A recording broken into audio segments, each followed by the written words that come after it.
In 2000, the Democrats challenged the election. They had every right to challenge it. It went down to one county, the Hanging Chads in Broward County in Florida.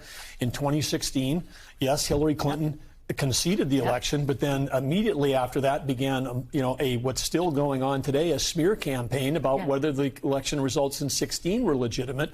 And so both parties have done this. As a country, if we want to move forward, we have to have elections that both parties agree to. Governor, let me just push back for a moment, because therein lies the difference. Everyone has a right to challenge the election. Donald Trump challenged the election results. He had a right to do that. And yet Hillary Clinton and Al Gore conceded. Donald Trump has yet to concede. Is that not undemocratic, particularly for someone who's running to be the leader of this country and the free world again? Donald Trump, at the end of his term on January 20th, left the White House. We had a smooth transition, and I think it's fair. January 6th wasn't exactly a smooth transition, Governor. Well, I think we have to say that there was a smooth transition, and everybody in both parties is going to challenge elections if they don't think they're fair. Republican North Dakota Governor Doug Burgum, a top contender to be selected as Donald Trump's running mate, claiming there was a smooth transition of power at the end of Donald Trump's presidency. And John Heilemann, he said, I think we have to say there was a smooth transition. Yes, if you want to be Donald Trump's vice president, you have to say that, because you have to say what he wants you to say. But if you could, John Heilemann, please define smooth. Well, I would say it's easier to define smooth by what it is, by what it isn't, as what it is in this case. Mika, there was a riot.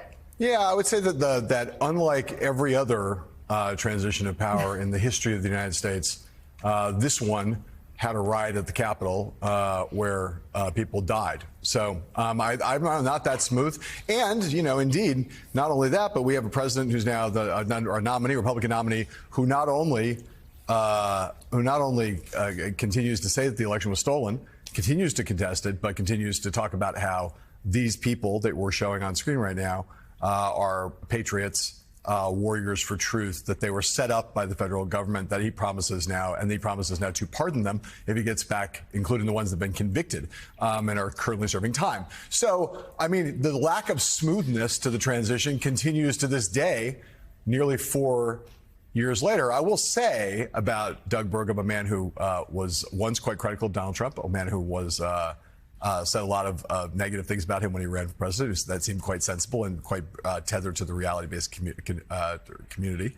He's now a man who's openly pining for a job whose previous occupant, under the same boss, was nearly hung on the south lawn of the Capitol. Now, if that's not definite, it's almost like kind of the definition of, if the only real thing you need to be vice president is to be ready from day one to be president, anybody who wants this job is kind of inherently disqualified from having this job. Because anybody who wants the job when the previous occupant was thrown to the wolves by the boss is someone who should be on a psychiatrist's couch and potentially medicated, not considered ready from day one to be president of the United States, in my opinion. Certainly his judgment could be questioned. Another example of a Republican debasing him or herself for Donald Trump.